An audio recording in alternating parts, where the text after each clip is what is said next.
This video is a lot more horizontal than normal. Hope it doesn't bother anyone too much.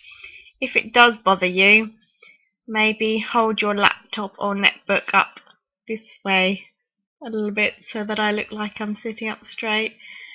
And if you're watching on a PC, yeah, I don't know, you're screwed. You just have to put up with me being this way. Or turn your head like this way.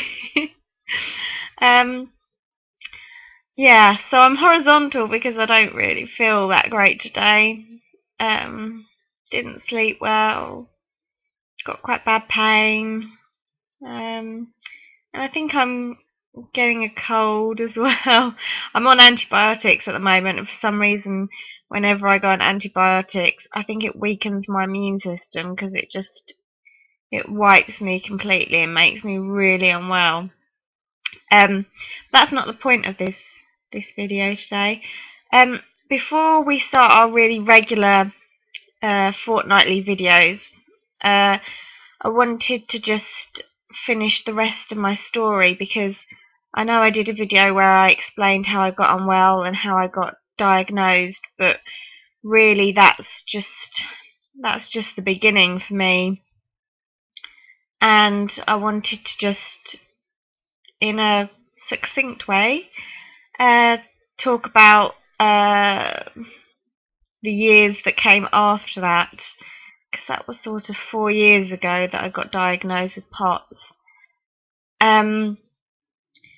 So I won't go into details about medications and stuff like that yet, because I will do separate blogs for that, and I'm sure we all will talk about different medications and which ones we've tried and which ones have helped and things like that. But I will start from saying that after I got diagnosed with POTS, I was tried on different medications, and I have found some that have helped, and I've found a lot more that haven't helped.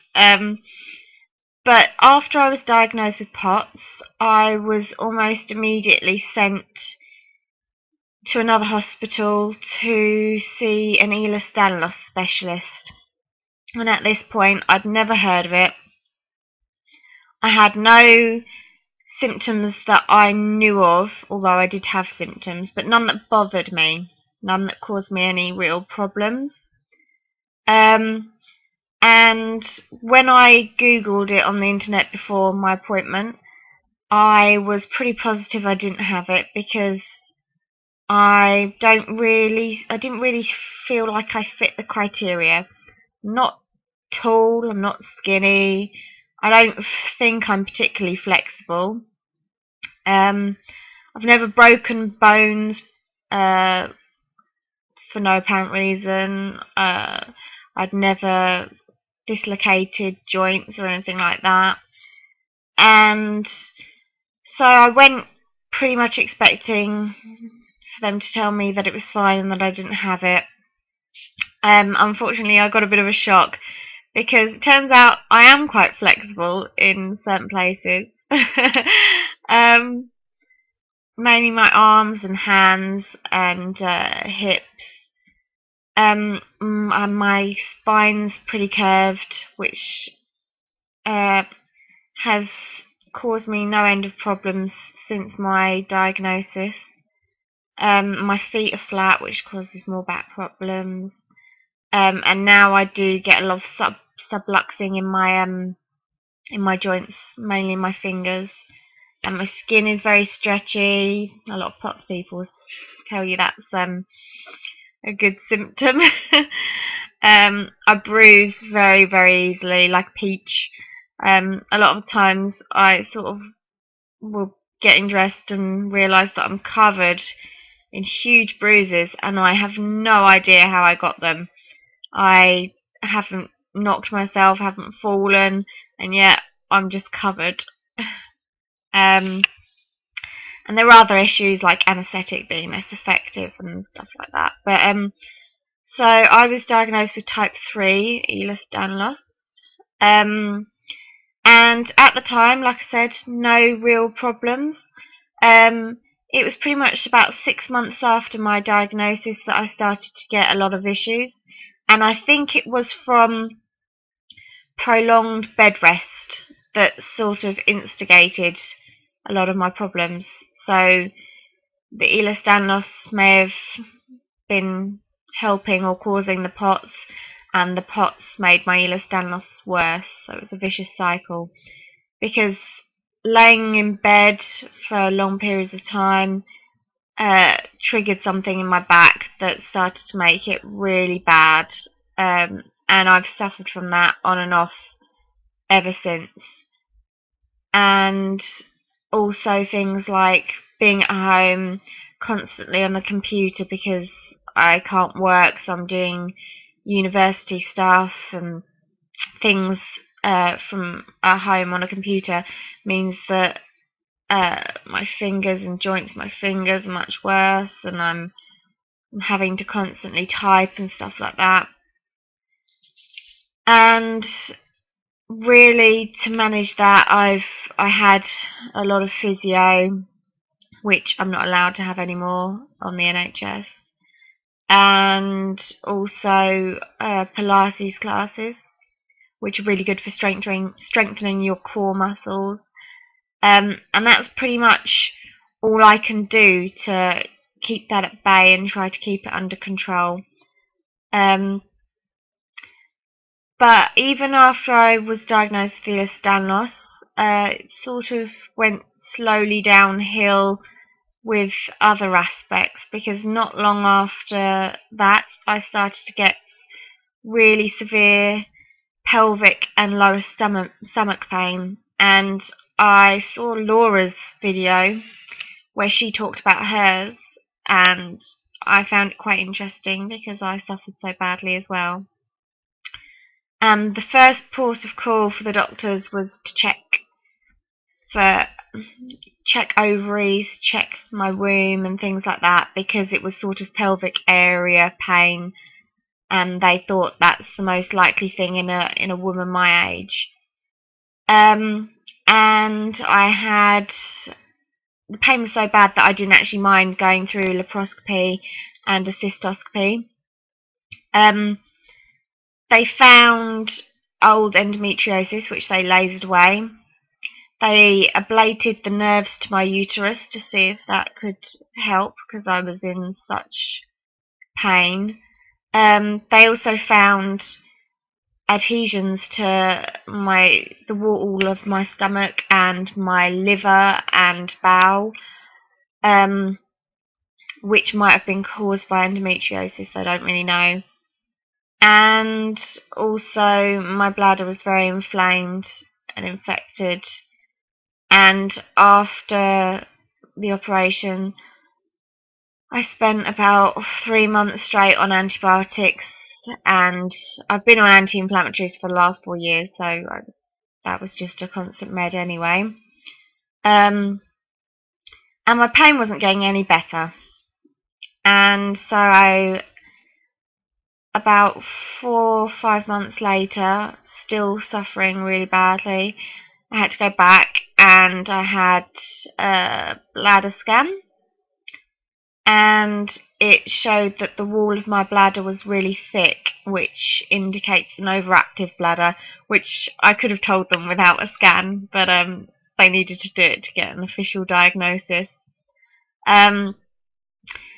And I was trying lots of medications for that as well. I know Laura talked about that, because they're the ones that make your mouth really dry, because they're supposed to dry you out. And it's difficult when you're thirsty all the time, and it never feels like you can drink enough. And none of them worked for me. So at the moment I'm on the waiting list for Botox injections into my bladder. And I do know actually another POTSy and elastanos sufferer who's actually had lots of Botox injections before, so it's good to have someone else to talk to about it. But they decided that my bladder was clearly not the cause of my pain.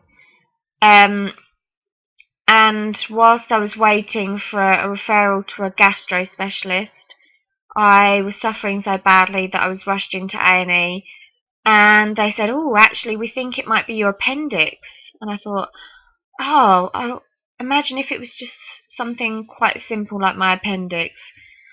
And they seemed quite certain that it was this. So I was rushed in for emergency surgery and I had my appendix removed.